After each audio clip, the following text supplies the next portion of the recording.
I was born with autoimmune disorders. I was covered in eczema as a child and into my 20s, which really has led me on my journey. It was all about what was going on the inside.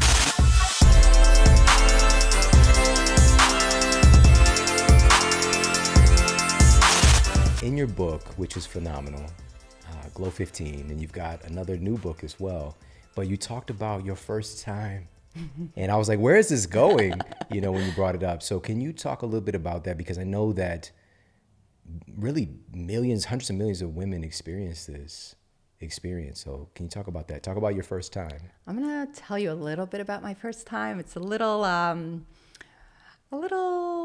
challenging, but when I finally sort of recognized that I was getting ready for work one morning and my kids were running around and trying to get them ready. I have 4 of them now. At that time I had 2. And I have always believed in having, like very little put on my body. Like I don't like to wear too much makeup. I don't like to really wear makeup. I don't like to put too many products in my body because we absorb so much of it. And I'm going to talk to you about my health issues, which has led me to that. So I've always felt like makeup and skincare is super dangerous and extraordinarily toxic. And so many of the ailments that we have as women are because of what we're covering ourselves up with. So anyway, I was getting ready and I was putting on probably like a little bit of eyeliner or something, just trying to get ready for the day. And I noticed that like the makeup that I was using really wasn't working. And what I saw was that my skin was starting to droop. The texture was changing, and it was like one day to the next, these fine lines and wrinkles popped up, and I was in my mid-30s. So, I've been studying health and wellness and how to be like biologically optimized as a woman forever. And so I thought to myself, like, how is it from one day to the next? It seems like I've just aged overnight. What happened biologically? And what I did is I called up my mother and I'm like, Mother, send me a picture of you at 36 years old. I want to see what you look like. So I took her picture and I took mine, and I had like essentially prematurely aged compared to her.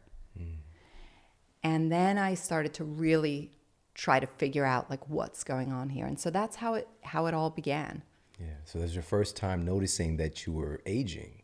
But not just aging, right? Like, because we're all going to age. Right. But aging faster than I should. So a woman, according to like all the research, top dermatologists, a woman basically starts to really visibly show age around 37 years old. So it's not that I'm obsessed with what's going on the outside, because I'm really not, but recognizing that this is a reflection of what's on the inside. Yeah.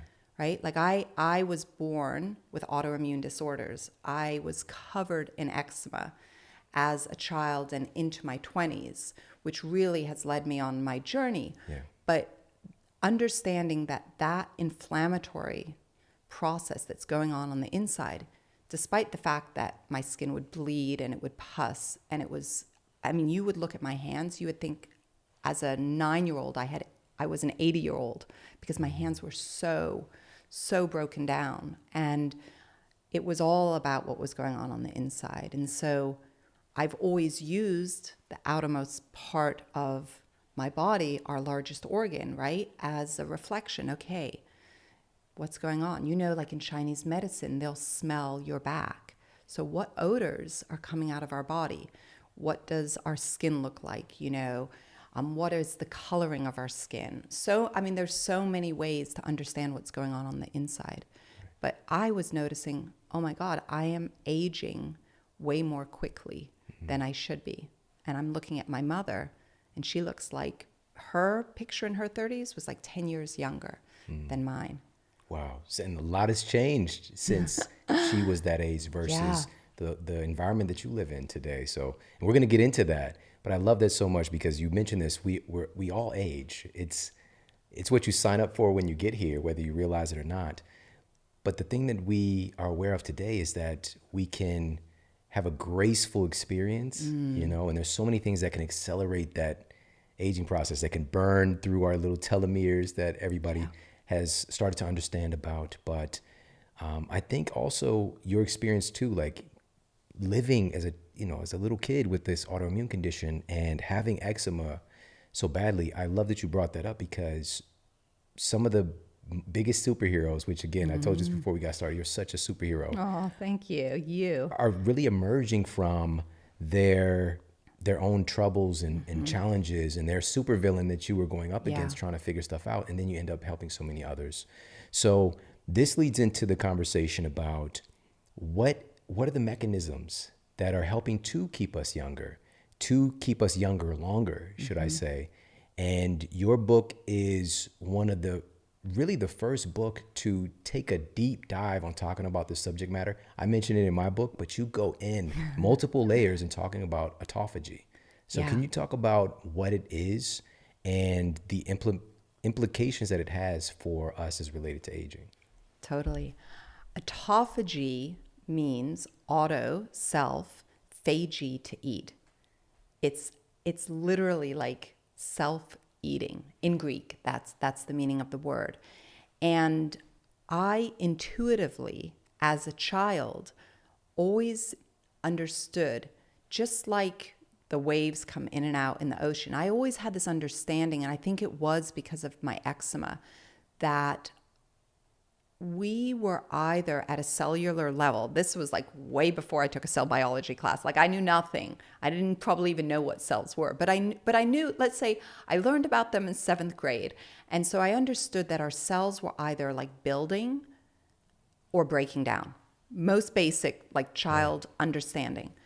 And it wasn't until I was in my, it must have been like my early 30s, and I was on one of these trips, which is what I live for. Like I want to always know where things come from.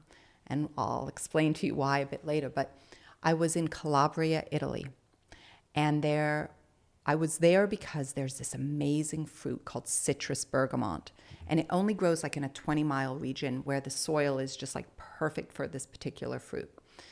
And I went over there because the researchers around this fruit are in that region. And so there was this woman, Dr. Elizabeth Janda, and she had me in her laboratory, and then I was in the vineyards or in the orchards where the farmers were growing it. And I met with a 4th generation farmer, Hugo, and like really understood how they harvest, how they process, and how it becomes a nutritional supplement. And I was fascinated because citrus bergamot helps to balance our cholesterol profiles. And it is like this powerful antioxidant flavonoid. And the research was like going on and on and on. So I was super excited and obsessively interested in learning about it. And I was in Dr. Janda's office for like, I don't know, a day or so. And we were drinking this citrus bergamot tea all day. And at the end of the day, I was like, oh my gosh, it's so good. I want more. But like, why are you drinking it? What specifically are you getting from it? And she said, oh, Naomi, it activates my autophagy. I'm like, oh, I couldn't even say it. And I'm like, what do you mean? And she's like, it activates the youth inside of my cells. And so at that moment in Calabria, I'm like, oh my. So I flew home back here to the US. I sat down with my team. I had built a nutritional supplement company called Reservage. And it's all based on ingredients from around the world that have like really important science, and I could understand and go to their source. So I came back to the team, like, you guys, I want to know everything about this thing called autophagy. And it was in 2000 and like, I guess it was maybe like early 2013 or something, 2013, 14. 2014, because it took 4 years before the book came out. And I looked for the experts in autophagy all over the world, for the skin autophagy experts. I looked for the exercise autophagy experts. Like I wanted to know, who are these people? And I have my offices in Gainesville, Florida, which is where the University of Florida is. And like our space is in the Innovation Hub. So I have access to like crazy amounts of brainiacs, which I love because we're like basically right on campus. Yeah. And there was a researcher at UF, William Dunn, who I've interviewed a bunch of times, and he sort of became my main conduit. And he then started to bring me into research by a researcher in Tokyo, Yosunori Osumi, who was sort of like the autophagy guru. And he's done all of his work, his entire career, on autophagy, but in yeast cells. So I started thinking about all of these experts. How can I activate autophagy in my own body? This is a word I don't even know. Like no doctors I would talk to knew about it. It was only like deep within the research within universities, and it was still coming up within the university environment. So I started writing this plan and this book for myself, finding all the things that would activate it in my own body. And that's how I decided to write a book on it. Like I'm not a researcher. I'm not a scientist. You know, I really was as like a wellness explorer, trying to get to these answers. My dad's a chemist. Like everybody in my like my grandfather's a quantum physicist. I grew up with him and learning a lot. Everybody's scientists, but really, you know, I don't have that training. So I wrote the book. I got the proposal out, 2016. And 3 weeks before the proposal came out, we did a clinical study with women using all of these methods to activate autophagy at Jacksonville University. And we got like amazing results. Yeah. So we put that all in the proposal. And 3 weeks before I went out with the proposal, Yosunori Osumi in Tokyo won the Nobel Prize for autophagy. Incredible. Like, the timing. What? Yeah. Wow. Because when awards like that are given, that it raises up the awareness of the subject, and then more people jump into research on it. It's so true. I had the profound joy and pleasure, probably like one of the best days of my whole life, of interviewing him face to face. Like we were like this, and he didn't do any visual, like video interviews after he won, you know, the Nobel Prize, but he allowed me to interview him. I went to Tokyo, and he told me when he was young, his mother had tuberculosis, because I was trying to get into the head of what is a Nobel Prize winner doing? Like, how does that mindset build to transforming, you know, hundreds of millions of billions of people's lives, really, truly? Like, how does that work? And his mother had TB, and he was malnourished as a child, and his dream was to be a scientist. And Yosunori ended up looking at this field of chemistry, which was what was happening in those years. And then he said, you know what? I'm going to be a contrarian. I'm going to follow my own path, and I'm going to get into cell biology. And so he went down this totally different path. There were no studies done on autophagy, and he was at the very forefront of it. And he showed me the graph of how many studies have been done on autophagy once the Nobel Prize had been won. I mean, it's a global transformation. Right. And it was all because he was like, you know what? I'm going to take this other path. Mm-hmm. It's kind of crazy. It's not right, but I have to take the risk. This is a good place to talk about what is autophagy doing in our bodies. Like, what is the purpose of it? What's the role? What is the outcome? Let's talk about that. Yeah. So if I were to give you an analogy, like I'm in this amazing space of yours, and I see on the garbage cans, recycling only, please. So let's imagine that we're in the kitchen, and you make an amazing meal, and I'm your guest. I'm super excited because like I'm enjoying my tea, and I can only imagine like what else you can do in the kitchen. Yeah, I can throw down. Let's just be honest. Yeah, I know. I can tell. I got it. I'm so like I can feel it. I love it.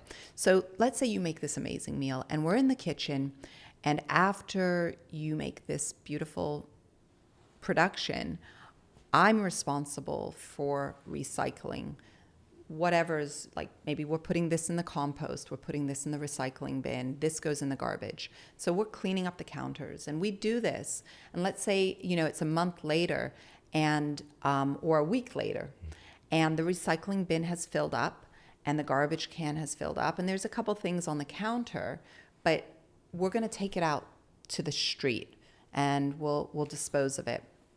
And we'll bring the compost into the garden. But over time, this process of cleaning up slows down. So it's the same thing that happens within a cell, right? So in the cell, autophagy, I like to almost think of it as like a little doctor that says, okay, recycle these organelles, or this cell actually has to die, or we're going to, throw this garbage that accumulates, all of the toxicity that accumulates in the cell, we're going to throw this out. But over time, due to pollution and so much environmental toxins and age, telomeres, all of the organelles are not working as well. They're slowing down. Over time, what happens is autophagy can't work as well, and it's not as strong, and it's not as efficient. And so that is the massive contributor to the way in which we age. So it's a natural detox, cleaning, recycling, garbage in, garbage out sort of process. And you can just imagine if we weren't effectively taking the garbage out, Yeah. what will start to happen. Right. The nastiness that can build up and just the inefficiency. Yeah. Because that's going to bleed over into the growth stuff that we want to do, like to make the next meal. And then there's all this garbage in the way. That's right. Such a good analogy. Yeah, it was an analogy, not that I came up with, but one of the brilliant research scientists that I was bugging for tens of hours. Let's talk about autophagy some more. I love it. But you pulled me into your analogy, and I appreciate that. Yeah. So understanding how important this is. So we've got so many different aspects of autophagy. We've got autophagy related to the health of our skin, our brain, basically every cell in our bodies. And you've also identified some specific nutrients, some specific foods, specific exercise implements that we have some data now on it supporting this function that our body's so desperately wanting to do to keep us healthy and live a longer, not just live longer, but live healthier longer. So let's talk about some of that stuff. You mentioned the citrus bergamot tea. So, and that was combined with Earl Grey as well for a tea. Can you talk about that? I just sort of added different nutrients. So it started with thinking about my skin, knowing that if my skin is prematurely aging, then there are other premature aging processes that are going on in my body. And I want to be optimal. I want to seize every single day. I want to live the most I can with every moment possible. And so I thought for myself, and this was very personal desire, to just optimize my biology in the best possible way. And so how can I do it? And I looked at, with all of these brilliant experts, I looked at all these different areas. So this gentleman by the name of Richard Wang, he's a dermatologist, autophagy expert. I went to him and I'm like, okay, what do I need to put on my skin? And literally we went through hundreds of ingredients. And then I worked with William Dunn at UF, and we talked about a lot of what foods we can use that can activate our autophagy. And I ended up coming up with this tea, which has Earl Grey, it has citrus bergamot, it has green, it has the EGCGs in it. It has a variety of different ingredients, and you can easily make it. We just called it our own autophagy. And you can use that citrus bergamot oil, even the essential oil. And I have the recipe in my book. But it activates the youth, and it's a great way in the morning to just start that process. We activate the most autophagy while we're sleeping. So that's why, your book Sleep Smarter is so phenomenal. If we can get more juice out of when we're sleeping and really make it powerful, we're activating the most amount of autophagy. Yeah, I love this so much. So you mentioned EGCG. Yeah. So that's a compound coming from green tea, right? That Can you is talk right. about that? Yeah. I first fell in love with EGCGs when I did my first travel, and I talked to you for a minute about it. But I was born in Switzerland. I was born on a biodynamic farm, so the most healthy sort of environment you can get. My mother's an artist and my dad's a chemist, and they were both just so passionate about raising me in the healthiest way that they could, despite all my autoimmune stuff, which is very ironic. But I knew, I never had a Western doctor. My parents always used homeopathy. We were naturalists and always had been. So when I was in my late, I would say I was in my mid-30s, I went to Okinawa because Dr. Wilcox, these two twins, which I mentioned to you, who both studied at Harvard, had discovered, the book was called The Okinawan Diet, and they had discovered a lot of the answers as to why the Okinawans had the largest group of centenarians in their culture, why this island was filled with them. So I wanted to go and see it for myself. So I set up a lunch meeting with Dr. Wilcox, one of the brothers that lived in Okinawa. And I went and visited him at the Okinawan University. We went and had lunch. And in Okinawa, the way it works is I could set up a meeting with him because he was a Westerner, but I couldn't write to somebody else at the university and say, "Hi, I'm Naomi Whittel. I'm in the US. I'd like to have a sit down with you." It doesn't work that way. You have to be introduced.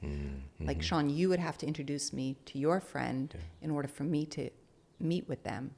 There was all this interesting protocol.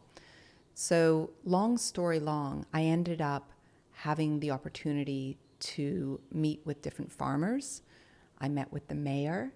I went to his home and we drank these amazing EGCG-filled green teas. And I learned about the way the Okinawans approach green tea. And they might drink 4, 5, 6, 7 cups a day. But because it has the EGCG, that powerful compound with the theobromine and the balancing of the caffeine, they're not jittery in the day, and they have all of that benefit, that longevity benefit. So that's what first got me intrigued with EGCGs. And I can't stop loving them. And I think I know so many people that drink many cups of green tea every day. Right. I'm so glad you brought that up about they're knocking down quite a bit of green tea, we'll just say 7 cups a day in some instances, yet not experiencing any caffeine overdose in a sense because of the other balancing compounds in there. L-theanine is in there as well, helping to balance and, aid in focus. But that EGCG compound, and I don't even know, this is why I'm so grateful to have you here. I don't even know if we've talked about it on the show before, but it has some interesting aspects with metabolism, fat loss. And I know. It's such a beautiful, beautiful, beautiful compound. And it activates autophagy, right? So I think, we talked about matcha today, but you really look at the countries throughout Asia and how much of a staple green tea is. And then how is it harvested, right? Because most of the green tea that we're drinking is coming out of China. It doesn't mean that there aren't some farms or some environments that the ingredients are clean, because it's never one way or the other. But as a whole, I don't source my ingredients from there because I can't trust the supply chain. You just can't. But if you can get green tea from a place like Okinawa or parts of Japan, and you understand how much a part of their culture and ritualistic it is, and the way that they process it and harvest it and grow it, It's like martial arts. It's so beautiful. Wow. Martial arts for your tongue. Yeah. That's great.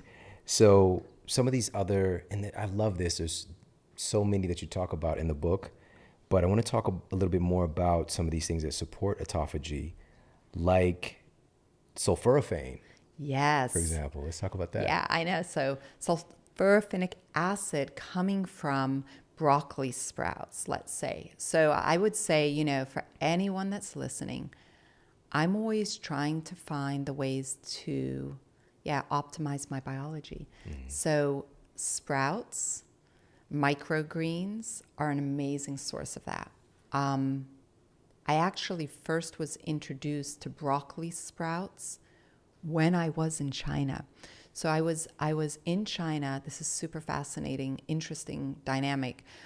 I was at the US ambassador to China's home at a dinner, and one of the people that was there was talking about the trends in China. So there's so much pollution in China, right? And everybody's obsessively concerned with it, as they should be. And trying to find the ways that they could reduce pollution or the impact of pollution on their bodies. And so one of the people at this dinner was talking like, this is the big trend, trying to find the ways to reduce the pollution in the Chinese. And so I went back and I went to my team of researchers, and they said to me, the number one ingredient to reduce pollution in your body is broccoli sprouts or the sulforaphans. Okay, well, that's easy to incorporate, right? Like, I can just add a lot of that to my salad every day. And that's what I started doing. And then I started to understand like how much this activates autophagy. It's one of the best sort of it's a microgreen, but it's like a super plant because it's so condensed. So I really highly recommend for all of us to eat as many of them as possible.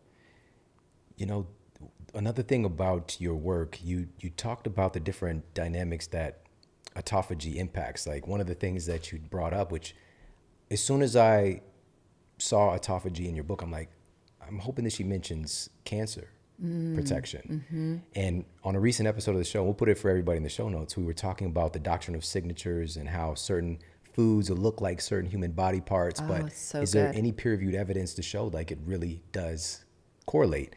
And so we were talking about broccoli and how it has a similar appearance to our lungs and the bronchioles and just all those little buds and all those different things. And it was some really fascinating data. And this was from researchers at Johns Hopkins, found that sulforaphane helps to restore immune system pathways within the lungs that clean out harmful pathogens and reduce the risk of infections, autophagy.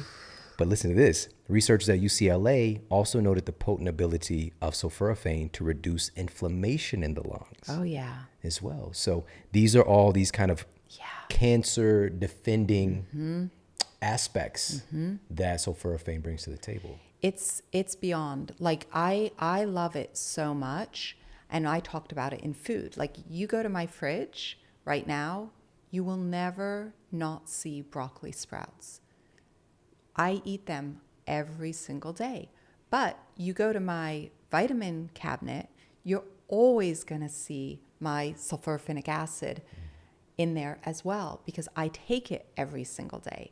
I believe so much in it. I think it's foundational on a nutrient level for us because it's so therapeutic and it's so powerful, right? Like even if 70, 80%, probably more of your audience takes supplements, okay, foundationally, we could have like at the base of our multivitamins, sulforaphans, and that would be so powerful for us. And I think we're going to see those kind of trends like happening. It's not a super cheap ingredient, but the results are so powerful. So you mentioned autophagy in relationship to cancer prevention in the book, but you also mentioned, and this is so important for this time right now, autophagy in relationship to defending our body from viruses and pathogens. Yep. Let's talk about that. This isn't being talked about by our health officials. What are the things we can do that's supportive of autophagy for defending against these things? Which again, this is a very simple biological need that we have, and it's just kind of getting overlooked.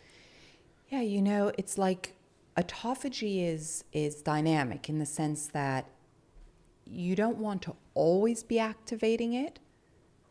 You want it to be activated and deactivated back and forth, like the ocean coming in and out, right? Because autophagy, because it is this natural process within our bodies, can sometimes even enhance cancers, right? So there's this dynamic that we need to be aware of as it relates to autophagy. But to your point, which is so important for all of us right now more than anything, it's this idea of how do I build my defenses? How do I become the strongest version of myself? How do I deal with all of the misinformation? Like, we are in misinformation overload right now. And it's really challenging because it puts us into a place of fight or flight, which is the opposite of rest and digest.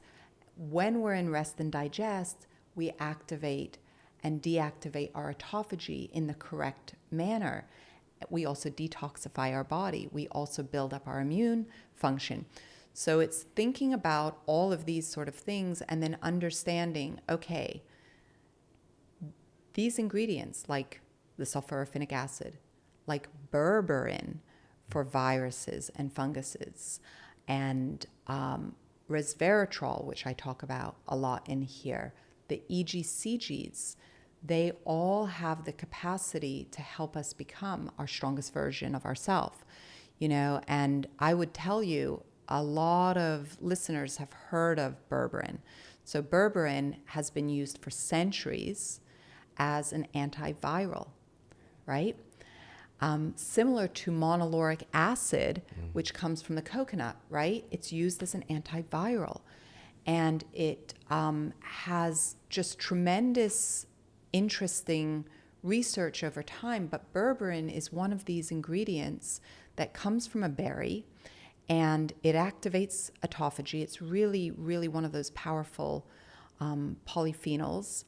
But what it does to support our immune function, to increase our production of brown fat, to help us reduce the white fat, all of these sort of things, these kind of plants can really be supportive. Yeah. Oh, so good.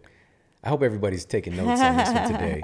And I love that you mentioned the ebb and flow, because I think, again, the American way is just like some is good, all of it's better, you know? Yeah. So we're not having these systems of autophagy functioning, you know, just all or nothing. It's the ebb and flow, because we also need the growth part, you know, the growth and development. And when you said that earlier about, you know, basically when we go back to school and we think about, you know, cells are either growing or dying, that's life itself. You know, you're either growing or dying, but this process is taking place all the time. So what can we do to support it? Because I think we can do some things that clog up autophagy, yes, which I want to talk about in a moment. But I want to bring this up too, because when I mentioned broccoli earlier and that connection to autophagy and viruses, it added a new dimension for me. I just shared this study as well in that episode, which again, we'll put it for you in the show notes if you missed it.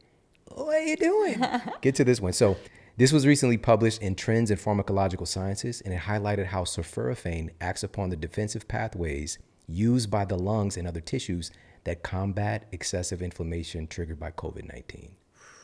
All right. So what I love is that researchers, again, they're asking the questions. Who thinks about broccoli and COVID? You know, well, many people do. And now we have the ability to ask these questions, to run some clinical trials, to publish the data, but we have to demand it. We have to do the work that you're doing to make it much more accessible for people to think about things, ask these questions, formulate hypotheses, test things.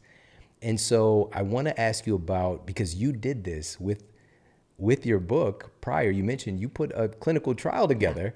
So can you detail what happened? Because the results are almost unbelievable. Yeah. And this was with folks at the University of Jacksonville. Yeah, Jacksonville correct? University. Can you talk about that?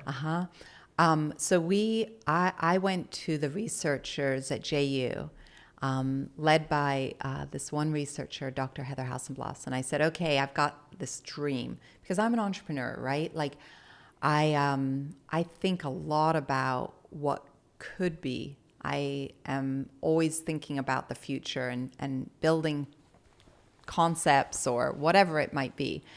And so I said to them, hey, I have this idea. What if we could study all of these different aspects of this clinical research around autophagy? Like, this would be really cool. And they thought it was so weird and sort of out there.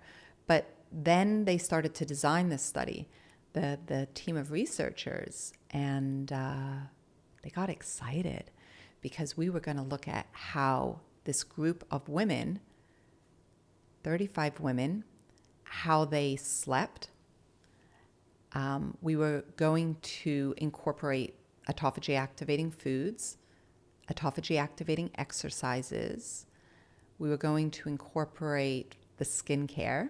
We wanted to see if the skincare worked because I was like, I really want my own skincare that I can use. And we looked at also the way that, like, we brought in like meditation and mindset. So it was very unusual and very holistic. And we did this study, and first of all, everybody was part of the study. Like, we had one person that had to drop out because she had a surgery that she had to do, but nobody dropped out of the study, which was very unusual. That's rare, yeah. Yeah, super rare. And it wasn't like we were asking them to do just like one or two interventions. Like, this was a big deal. And they all stayed in, and every single person in the study benefited. So they benefited in various ways, like from skin to weight loss, to improvement in energy, to all sorts of markers that we really carefully had the researchers study, and we couldn't believe it, right? Like, there wasn't a test to say, okay, how much autophagy was activated, but we really were able to sort of study all these other areas and the way that their body responded. Right. I think every person had improvement in body composition. Every single one. Can you believe it? That's incredible, yeah. Yeah. But it makes sense. Yeah. You know, you're taking the data from the top experts in Yeah. autophagy related to exercise, to nutrition, and putting it together in a cohesive plan, which is what's in the book. And it was so great. And the book came out in 2018. It was like an instant New York Times bestseller. I just thought, this is so crazy and so weird because, like, nobody can even pronounce this word. Everyone thought I was nuts to put it out there. But we were talking, I've been fasting and intermittent fasting most of my life.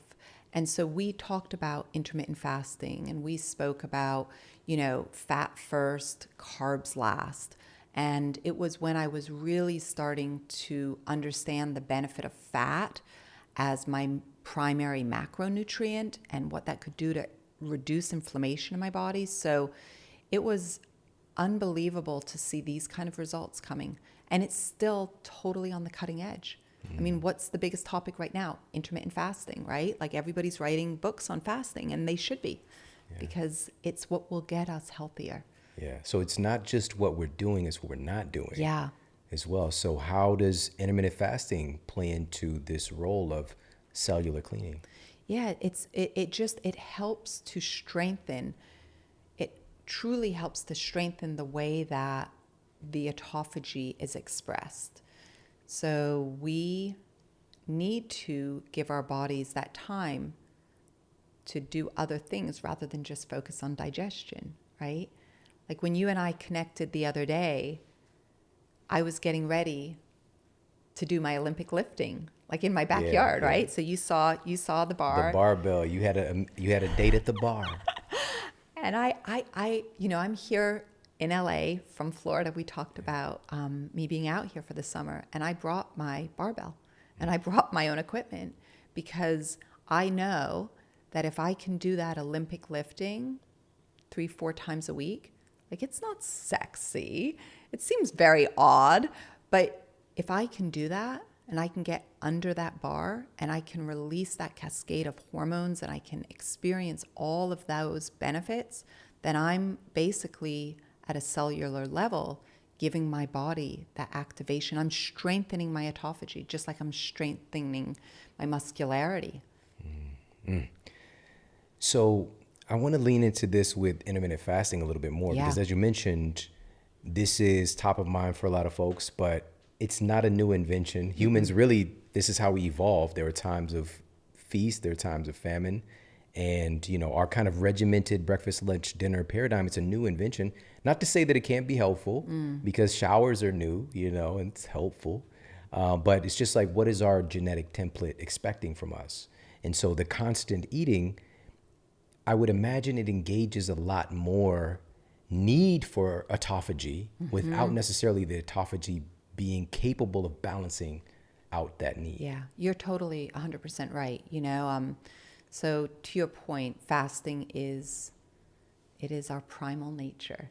And when we fast, there's a lot of thoughts like, oh, you have to be fasting for 3 to 5 days in order to activate autophagy. Not true.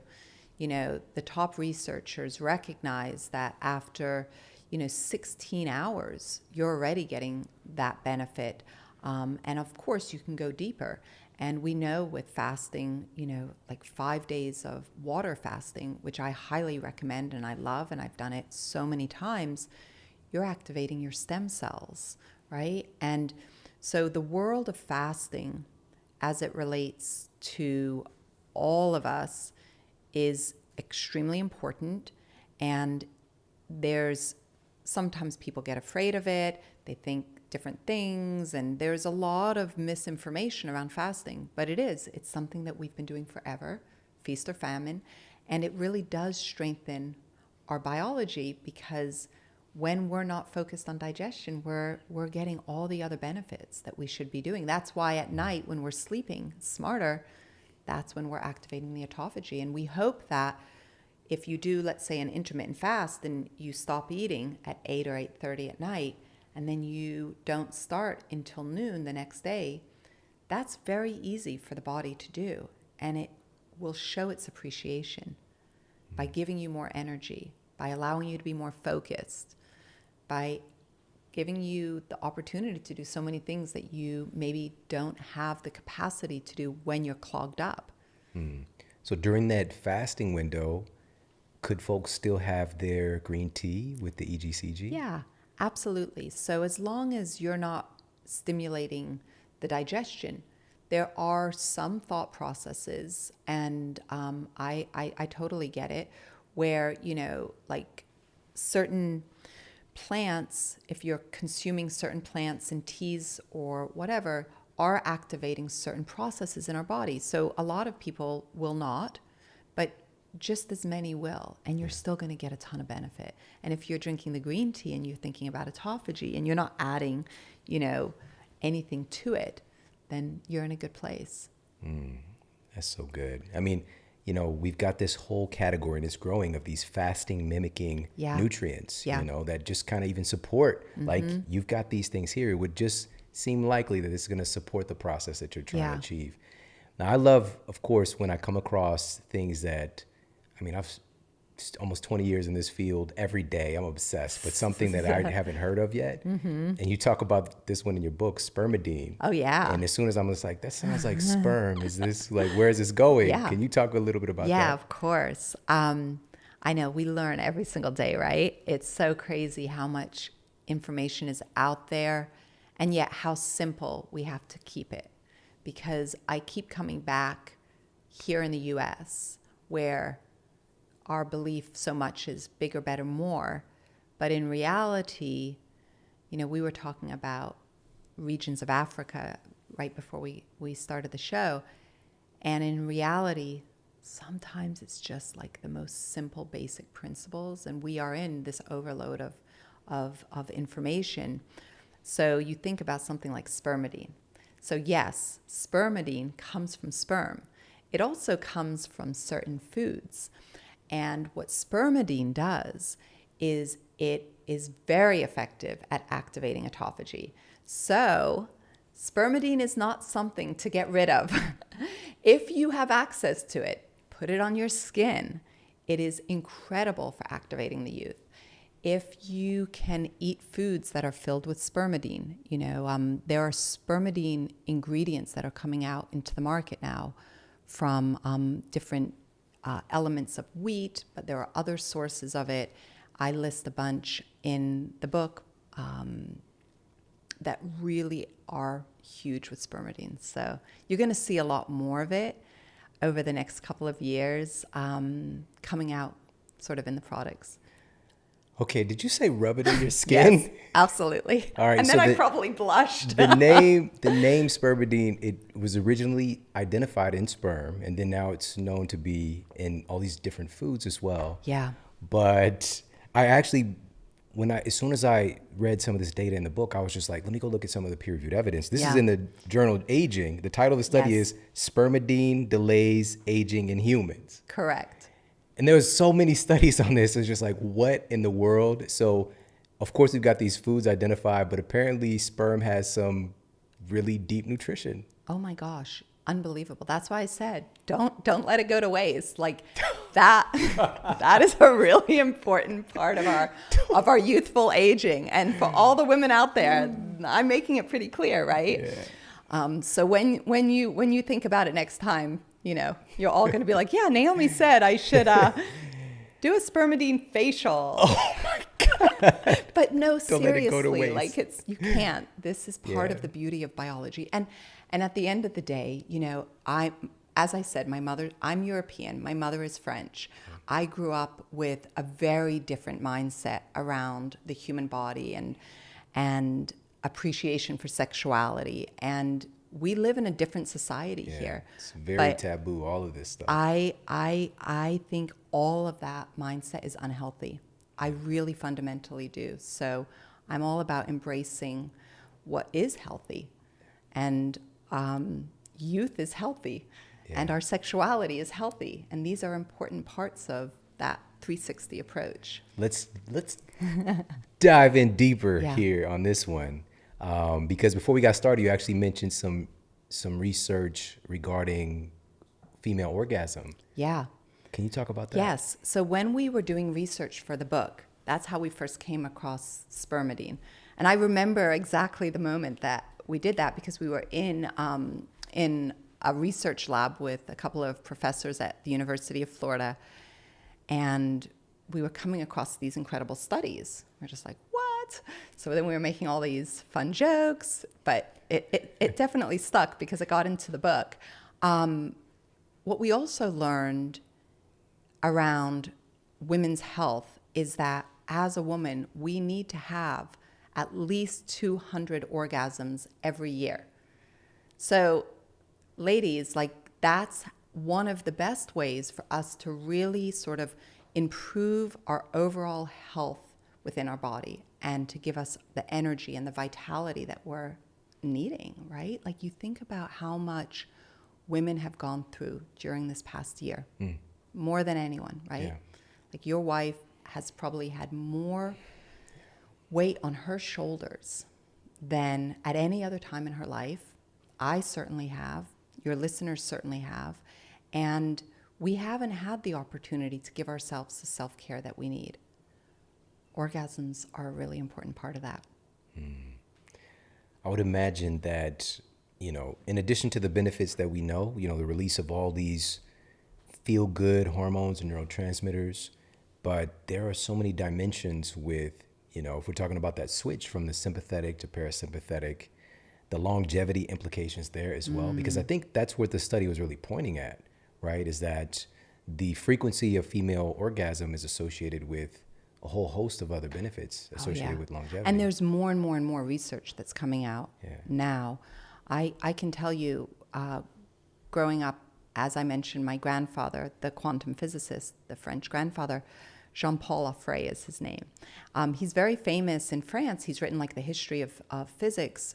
But when I used to spend summers with him when I was young, he had a completely solar house in the south of France. It's like we didn't have a refrigerator. He had, like we would go down into this like dark area. I can't even think of the name of it, like this cavern at the bottom of his house that he had built that was completely solar. And that's where everything would be. And it was a small village that he lived in. So like we constantly had everything was fresh. So we'd have these trucks that would come and like bring the meats or bring the fishes or bring the vegetables. And so that's how we would eat in a very fresh format. But he said to me when I was young, and I think it's important for everyone to, you know, sort of as we're level setting after what we've been through collectively, he would always say, you know, don't ever let go of like the little girl inside of yourself. Play, focus on happiness, you know, do things simply. And that's where it comes into like sexuality with your partner is it's play for adults and it's healthy and we need to be doing these things. So keeping that 200 number in mind is going to be one of the greatest ways to keep that longevity. Hashtag goals. All right. So we're going to move on because you also mentioned earlier that it's obviously we talked about intermittent fasting, but there are certain things that can block or inhibit this process of autophagy. Because again, we're looking at things that can help to improve this metabolic essential that can be stifled in our culture today. So what are some of the things that can block this process from happening? I know that one of the big things here, like in our culture, you know, the average American is eating somewhere in the ballpark of like 70 pounds of added sugars every year. So is this an issue tied here? Yeah, certainly. Any sort of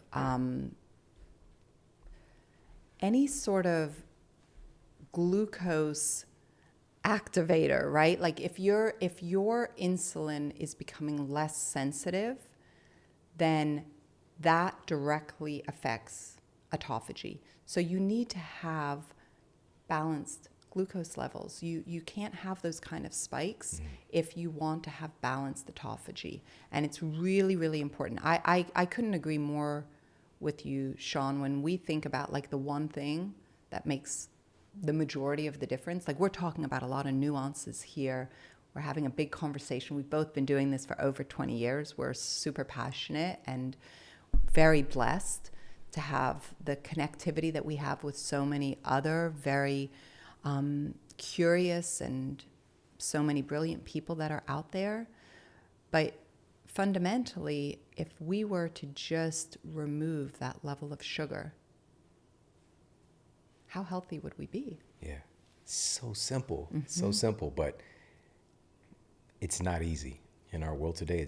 We're inundated with it. It's raining sugar granules everywhere we go. And it's so addictive, right? Don't they say that it's more addictive than like heroin or something? Yeah, there was a really interesting study done because, you know, there's with ethics, certain things can be employed in humans. So with giving mice the opportunity to choose between, you know, sugar and saccharin as well was another phase of study, or cocaine, the mice preferentially choose the sugar.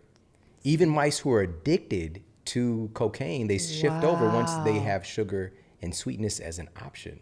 It's the strangest, most remarkable thing, you know. But then you get into the conversation, well, it's like, if we're talking about cocaine, like, and, you know, potentially crack. Right. Like, Sean, nobody's out there like selling their furniture to get a hit of a candy bar, like, you know. Right. But in reality, if you think about, because we don't have to, that's the thing. It's very different. You don't have to do those things. It's so ever present in our culture, but we know the symptoms the withdrawal that you go to, right? When you don't get the sugar, but we just have easy access to it. So we really don't know what you might do when you go through withdrawals. You know what I mean? And we've seen it, of course, you know, different patients that I've worked with over the years, you know, there can be some withdrawal symptoms for sure. But the beautiful part is there's so much that we can do.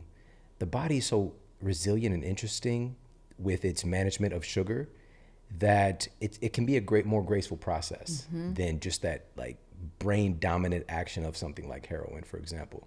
But your body's always seeking to get back in balance and improving that insulin sensitivity.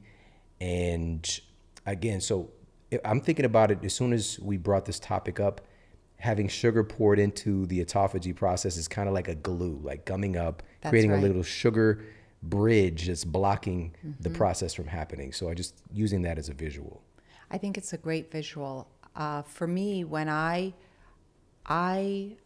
did not know how addicted I was to sugar until I started. You're in a safe space, so I know. It's like I just have to say, I had no idea how addicted I was until I started to really get into wanting my body to reduce the inflammation and start keto. I probably fell off the wagon maybe like 5 times. And living in the spotlight, wanting nothing more than to have, you know, that 3.4 wherever I wanted to be with my ketones, and still needing that sugar, like kept falling off. I'm like, okay, I'm gonna get there one day. And I finally did get there. And then I was like, well, why is my mood so blah? Am I getting depressed? No, this is what it's gonna be like until I'm more balanced and I'm not dependent on these You don't have that high. sugar spikes. Yeah. Wow. It took a long time. And then as soon as I introduced sugar again, I was like, oh yeah, I'm right back. Which is sad, but it's true, you know? So sugar's a big deal. And it's also looked at in society, like with our kids, you know. I never let my children eat cereal. They just never had it in our house. And then we're out here in California. They're like, could we buy a cereal at our favorite Sprouts Farmers Market, which, by the way, I'm totally in love with and very excited about where they're going. And I thought to myself, oh, I want to give my kids what they want. Like, we associate sugar with like love. Right. So Deeply. it's like, wait, what am I doing? Yeah, after the baseball game. Totally. For holidays. Yep. We've got a whole holiday dedicated to pre-diabetes, right? With Halloween, you know. And I know for myself personally, it's just, and it's so cheap too. You know, I can go to the corner store with $1 and I can get 100 pieces of candy. Wow. It's called penny candy. And then it bumped up to like 2-cent candy. It didn't have the same ring to it as penny candy. But just imagine the amount of sugar that I'm ingesting. And again, it's not an accident that the majority of my family members, heart disease, cancer, diabetes, it's just like, it's normalized. And we don't often, unfortunately, tie it to these things that we're inundated with. But I think that's really changing a lot recently. But we've kind of taken a little bit of a step backwards with all things COVID. But I'm hoping, and this is why we do this and having these conversations, is to jettison all this stuff that's happened and make a quantum leap instead of just like that slow progressive change in society. Things have gotten so bad, but the conversation hasn't been focused on what are we going to do to get people healthier, right? Because again, you know, the CDC's latest report, over 95% of the folks who died with COVID on their death certificate had an average of 4 pre-existing chronic diseases and or comorbidities. Yeah. It's insane. Yeah. It's absolutely insane. But that part is not being discussed. Like, what do we do to reduce? This is the clear number one susceptibility. What do we do to fix this? Because we're doing all this window dressing. So just really excited about this because I think that with things being so blatantly obvious, like right in our face, like this is the problem, eventually people, we have to see it. I think our jobs and what you're doing right now, you're sharing autophagy for our retina and getting us to be able to see more clearly so we could see the thing right in front of our face. You know, you think about the pandemic, the epidemic. Is it really an obesity epidemic that we have in this country, right? 70, 80% of our country, and the amount of COVID, the amount of COVID deaths, and what you were just discussing. So I think for us, it's not about beating ourselves up, because it's so simple to be like, yeah, I'm bad, I'm doing the wrong things. But that's actually not true. Here in the US, because I've lived all over the world and I travel, that's what I do to discover interesting ingredients that have been used maybe for thousands of years in other cultures, right? We're following what we're being told to do. This is a very compliant society, despite the most amazing entrepreneurial spirit that exists here, the amount of innovation that is created. Like, this is we are in the real deal. But on the other side of it, we're dealing with so much obesity, and it's affecting our children. You know, childhood diabetes, it's a real thing. And there's so much going on. And so it's not about saying, okay, we're bad, we're doing wrong things. It's more about sort of changing the script to how do we optimize our metabolism? Like, how do we take the food that we're eating and convert it efficiently into energy, which is what happened for me when I learned about autophagy. And then I recognized, okay, I can activate my autophagy, but it's also relating to my insulin sensitivity. It's also relating to my cholesterol, my lipid profiles, the circumference of my midsection, the amount of weight I have around my organs. All of these people throughout our country are basically living life with like dysregulated metabolisms, including myself. Like metabolic syndrome is, these five markers. And so many of us, if we don't have metabolic syndrome, we may have 2 or 3 of those markers. Mm-hmm. And I discovered like I did. So after understanding about autophagy, then it's like, okay, let's get fundamental here. Let's talk about how we can optimize simply the way we convert our food into energy. Mm. And that's what metabolism is all about. And that's what whole body metabolism is about, right? And just by getting the sugar down-regulated, increasing other macronutrients, we can make big difference, and we can do it easily. Right. So true. So true. I love this. So you said this word, and I don't want this to pass. You mentioned we live in a society, unbeknownst to us, oftentimes it's very compliant. Yes. But we also have this tenet of freedom. We have this entrepreneurial spirit, but from a very early age, we are really entrained to follow authority, mm-hmm. to not question authority, and to be basically indoctrinated with certain ideas about how education looks. And there's so many different things that we're programmed with unknowingly, again, when we send our kids off to school. And so now, again, we have changes taking place in the education system, thankfully.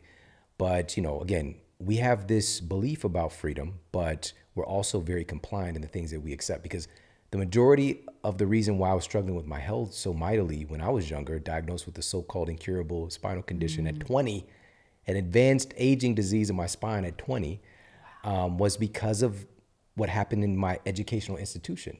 When I was at school, I was getting the free lunch program, which was Frosted Flakes, my cereal to start the day, and a little thing of juice.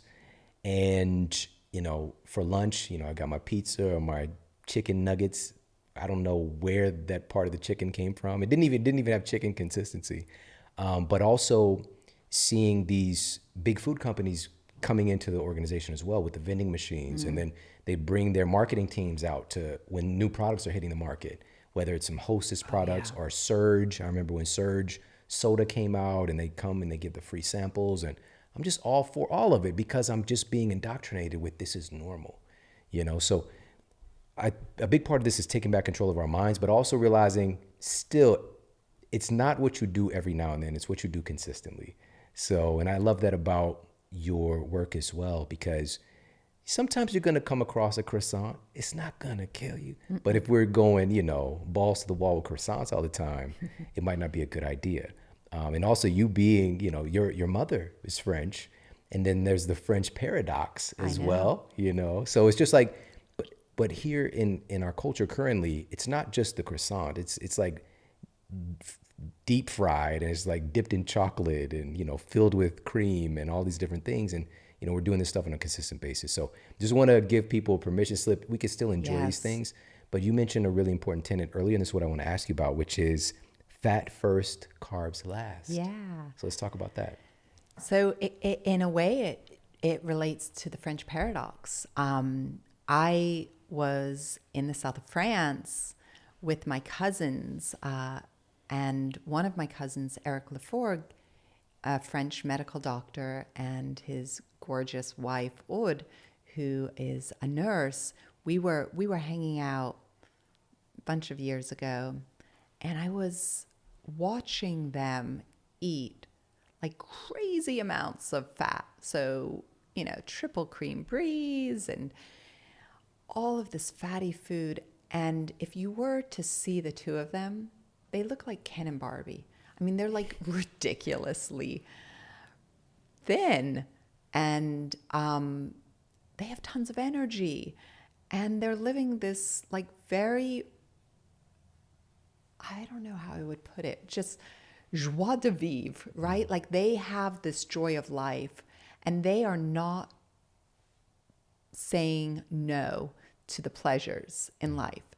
I don't know, like part of what I love so much about different cultures is you get to eat foods that you may have never tried here. And in France, when you bite into a peach, that peach tastes completely different. It's so fresh, it's so juicy, it's so delicious, it's ridiculous. And so I was always thinking, like, how do the French get access to these peaches? Like, it doesn't seem fair for us here in the US. Like, we're missing out on a lot of the juiciness of life. Literally. Yeah, literally. So Eric and Aude are drinking a lot of red wine, and they're eating all this ridiculous amounts of good food. And so I started to think about the French paradox, which is that the French, despite a super fatty diet, they eat lots of butter. You know, they eat lots of all of it, have some of the strongest cardiovascular systems in the whole world. And so, or in the westernized world, right? So how does that work? And it has something to do with these polyphenols that are found in red wine. It has something to do with the onions, the garlic, all of the olive oil, all of these kind of foods that they're ingesting. And so it got me really thinking, okay, the French paradox is alive and well. How do we say yes? Like, how do we say yes here in the US? Like, I don't want my girlfriends to have to constantly tell themselves no. Life is too short. Right. Come on, let's go. Let's say yes. Like, you know about yes theory, those kids, they just say yes to everything. And then where does that take them? Let's get there. So fat first, carbs last is based on the French paradox. And if fat can be what you're consuming at the beginning of the day, you're increasing your ketone production. You know, I've got some MCTs in my great tea here. Thank you. And if you're going to incorporate carbs, of course, I like to keep that carb level down. Like I feel the best when my carbohydrate intake is like 50 grams, somewhere around there. But if you are going to consume more carbs, and a lot of people do for exercise, for whatever reason, you do it later in the day into the evening, it helps you sleep better. Also helps with the activation of autophagy because fat first and the ketone production all works hand in hand. So it's a long answer to French paradox, yes theory, and fat first, carbs last. Oh, this is so good, so good. Well, I've got a couple more questions for you. We've obviously really focused on nutrition and the lack thereof potentially of inhibiting autophagy. But what are some of the other things in our lifestyle that can basically gum up this system of autophagy that our body's wanting to do to give us help? I mean, there's certainly the environmental pollutants, you know, the quality of air, getting out into nature. I love to do it. You know, we were just talking about it the other day. Like, if you can do that early in the morning, if you can go for a walk outside, if you can get into a forest and have a forest bath, just even exploring nature, observing nature, all of those activities are really beneficial to your circadian rhythms even. So, you know, we always talk about the clock that's in every single one of our cells, but getting into your own rhythm, understanding it, like with your Sleep Smarter. Okay, for me, I learned through the process of writing Glow 15 that, okay, I don't need 8 hours of sleep. I'm better off, you know, focusing on 5 of my sleep cycles, which are like 90 minutes a pop. That activates my circadian rhythm. And that also helps to declog sort of the negatives that relate to autophagy. And that helps to strengthen my autophagy. So tapping into your own primal beats, essentially, which are uniquely yours, Right. is really a great way to sort of strengthen autophagy and then also reduce the negative impacts of environmental pollutants or dysregulation, essentially. Yeah. Metabolic dysregulation, you know, dysregulation in whatever way. Yeah. You mentioned specifically some toxins that we put onto our skin. I don't think a lot of folks realize. We've touched on it several times over the years, but it's such a big issue because Yeah. your skin eats what you put on it. I know. It's so crazy. It's a really controversial topic. So because of my eczema, and being born in Switzerland, the kind of products that I've used on my skin have always been products that I could literally like ingest comfortably. And I'm not a big fan of sunscreens. I'm more afraid, and I have never been, right? Like a lot of the ways in which our body activates the autophagy in our skin is at night. So if you're putting a bunch of night creams on, your body is getting clogged up with that, and it slows down the activation of autophagy, which creates more of that aging process. So a lot of what I will say is contrarian, but it's what I've always done. So I try to not use any products unless I can ingest them in my mouth comfortably.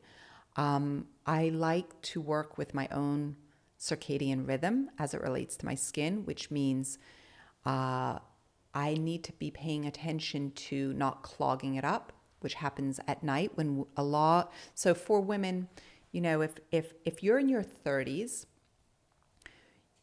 like late 30s is when you will start to see the signs of aging, the beginning signs. So maybe some fine lines and wrinkles, and there's some distortion in the way that the cells are replicating.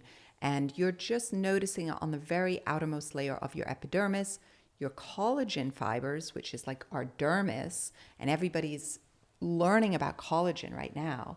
But by the way, like our sisters in Asia have had it right for hundreds of years. So in 2009, when I first brought collagen as a beauty ingestible into the US market, it wasn't like I knew something. It was that the women throughout Asia were consuming like 20 grams of protein collagen, but beauty collagen for the skin, which is different than like bone broth or whole body collagen. They were consuming the skin collagen in various supplement forms. They were consuming, you know, pig ears, all these different cartilage, high elastin ingredients, like the skin of fish is made of elastin. And they start doing that when they're little girls. Their parents give it to them. So for a woman in her 30s, her production of collagen, which is like the support of our skin, has been going down. You know, maybe it's gone down by 15% by the time she's in her late 30s. And then once we get into our 40s, what starts to really happen for our skin is it's not just the fine lines and wrinkles, but it's also the elastin that has declined rapidly. We don't know about elastin in this country yet. I'm going to be talking about it. Like, we're going to be bringing it into the conversation because we as women really need to know about it. You, for example, going back to collagen, your collagen fibers are crossing. So you have these strong bonds with your collagen fibers. That's why when you're in your 50s and your wife is in her 50s, she will look much older than you do because her collagen fibers are parallel so that she can give birth, right? So that we can stretch. But the bonds that hold our collagen fibers together are much weaker. So the matrix that holds our skin and plumps it is really reducing in our 40s. So we have to be thinking about skin, really not very much what we're putting on it, more about what we're putting into it to create our well beauty. And that's wellness from the inside, expressing beauty on the outside. And then what starts to happen in our late 40s is we start to leak the moisture out of our skin. So skin products need to be things like ceramides, right? Ceramides are essentially If you think about a brick wall, they're like the mortar between the bricks. So as we get older, that mortar sort of breaks down. The bricks aren't as strongly held together, and that's how we leak out our moisture. So the best thing you can do for your skin is when you wake up in the morning, drink 16 ounces plus of water, because you've leaked out moisture and hydration out of your body. Eat green vegetables that are filled with hydration so you can penetrate the cells more efficiently to really get the hydration up. There's a lot of skin care that's really about what you're doing through your mouth into your body. So it's an inside out job. Right. Oh, that's so, it's so simple and it makes Yeah. sense. You know, this is where your body's generating what you see in the mirror Yeah. is from the food that you eat. Totally. You know? So we're treating our skin from both ways, topically and also, most importantly, from the inside out. So I love that. Well beauty. Isn't that great? Yeah, I Yeah, I love know. that. We're just getting ready to really sort of share it with as many women as possible because, you know, for us as women, what we look like is more important maybe than, you know, like we connect more to our looks than maybe we should. But at the end of the day, our biology is different than yours. And so understanding like, okay, I have to focus on my collagen fibers because they're different. Or I have to understand that my testosterone is declining and that's going to impact the way that I focus or the way that I can make decisions. Right. Simple stuff like that. The great thing about you, one of your superpowers is you've been aware and behind the scenes for so many years, helping to get higher quality ingredients to people. You've really, quote, hacked the supply chain Totally. in a major way because there's so much is really kind of mystical in a sense. Like we really don't know what's happening behind the scenes when it comes to not just, we tend to think about it in the pharmacological model. Like we don't know what the hell is going on. It's coming from a lab somewhere. But the same thing with our supplements. And there's regulation there, but there's a lot that's not regulated. And there's so many loopholes in it.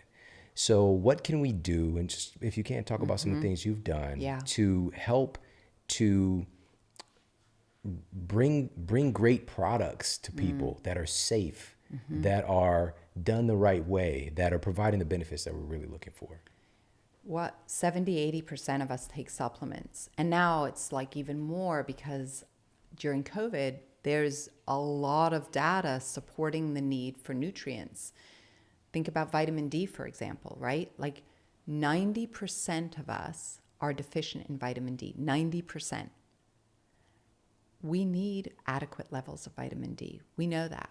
Like every single person in this country should have been given a bottle of vitamin D. And think about what that would have done for, you know, COVID and the impact that it's had on us. But what we don't know about vitamin D is why is it that so many of us take it and yet we're still deficient? Like what's really going on there? So when I think about supply chain, it's almost like, you know, Anthony Bourdain's Kitchen Confidentials. He was like, okay, if you're going to go to a restaurant, you got to check out the bathroom first because then you're going to know how clean it is in the kitchen. I kind of look at supply chain within the nutritional industry in the same way. And it has to be disclosed, right? So with vitamin D, and this is less about supply chain, but more about understanding how to create real health with our nutrients. Vitamin D is a challenging, it's actually, it's called a vitamin, but it's actually a steroid. It's challenging to absorb. So if you can include magnesium literally allows your body, your cells, to bring in the vitamin D at a deeper level. We don't know that, right? Like that's like so nuanced. That information is not out there. So if you're taking a handful of different vitamins. I would imagine vitamin D is on most people's list. Simply understanding, okay, we've got to get our magnesium with our vitamin D, like find a combination formula or take the two together. That's how it's going to work the best. It's like with a lot of the different herbs or plants, you need to have another compound to make your body absorb it. So absorption is a really big thing for all of us when we're thinking about ingredients. The second thing that is really important for me is knowing where things are grown and how they're processed. So today, when I was getting ready to come over here, my friend was making a smoothie. And he was so excited to show me the berries that he was putting in his smoothie. And I look at the bag and I'm like, yo, this is not USDA organic. He's like, oh yeah, it is. Like, no. There's nothing on there that says USDA. And so we are getting tricked all the time by smart marketing. He really thought he was putting in like clean berries into his body, but he was putting such a high level of toxicity because we know how strawberries are sprayed so heavily. So looking at labels and being really cognizant about the claims that are being made. Is it USDA organic? Is it tested with USP laboratories? You know, what are the testing that is done on the brand?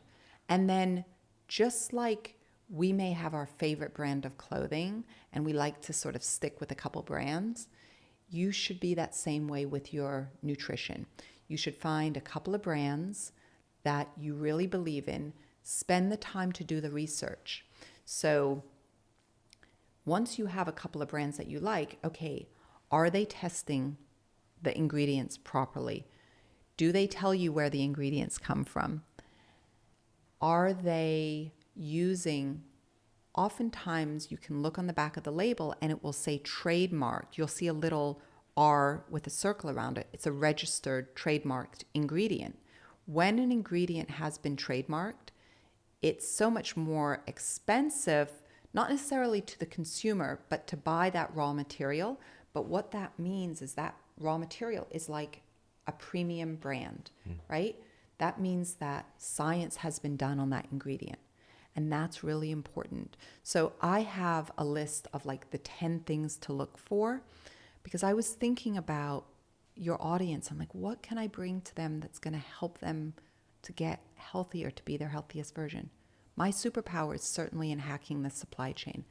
But then I don't want to make that a big, lengthy process for you. I don't want you to have to waste your energy trying to figure out and navigate this jungle, which is totally what it is. Yeah.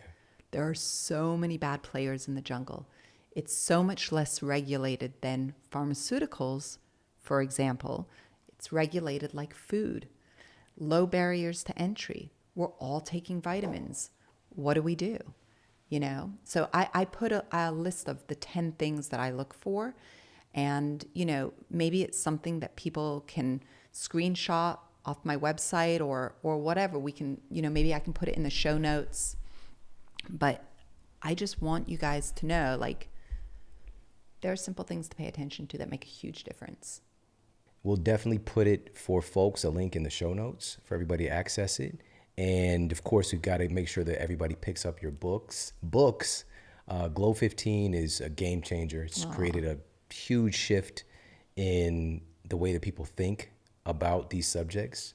And I love, again, when you bring new ideas to the table that, you know, are unique and also proven. The beautiful part about this is that you're going to the places and you're seeing the centuries of use of these different things and the outpicturing of that. Like, what does that look like in people's health? And we deserve that. You know, we've kind of really gotten away from this lineage, you know, from our ancestors, all the stuff that they figured out, you know, and like here we are, we're trying to use clinical evidence to basically prove stuff that our ancestors knew already, which is great. You know, we need science to affirm these things with the way that we think now. But I'm just so grateful for you to do the things that you've done. You know, when you shared the story earlier about like, you know, you're reading something about Okinawa, you're like, I'm just gonna go, you know, and just like to have the audacity to do that, you know, with all the things going on in your life, you know, it's really special. And I thank you for that. Can you let folks know where they can connect with you more, get more information, your website, and also where they can pick up your books? Absolutely. So, Sean, I am so happy and joyful to be here with you. This is so fun. I love the work that you're doing. It's so needed right now. You know, like I said at the beginning, there's this over consumption of misinformation right now. Like it's really just not good for us. And we are an amazing country. You know, for me coming from Europe and getting here when I was like 12 years old, I remember getting out of the car in New York City. My grandfather was teaching at Columbia University, and everything was so big. I'm like, oh my God, these buildings, the sidewalk. I didn't even know what an entrepreneur was, but I was like, I'm gonna build stuff. I'm gonna make stuff here. And I didn't have the boldness to believe that I could be like an inventor, but I learned quickly what an innovator was. And so I am dedicated to innovating and optimizing my health, my biology, anyone else's. And so, you know, you can find me like simply on, I have my own website, naomiwhittel.com. I'm on social media. I love to make videos. I've made a bunch of videos pre-COVID. We kind of took a moment there on YouTube. And so just dedicated to sharing as much as I possibly can about how to optimize our health. Awesome. So, and also Glow 15, anywhere books are sold, definitely mandatory in our libraries. Aww. And I appreciate you so much, really. Like, this was very, very special and enlightening, and I can't wait to do more together. And, you know, it's so funny that this time right now is offering up such an opportunity, you know, for us to get better. But we have to connect, we have to collaborate, we have to have these discussions. And, you know, so again, we'll put all the different resources for everybody in the show notes. And listen, we have to do this again. I've still got questions that I didn't get to today. And again, I just really appreciate you. And I appreciate all the work that you've laid out for everybody. And now many people can follow in your footsteps. So you really are a superhero. Thank you. Thank you. It's such a pleasure to be here with you. Hey, if you like this video, make sure to check out this video right here to up-level your health today. Salt, oil, and sugar, when they're added to food, result in systematic overeating. They result in obesity. They alter the gut microbiome. They suppress the immune system. And if you eliminate those, you get rid of a lot of the problems that we have today with dietary excess. Okay, You know, that is essentially the issue. And it's true whether you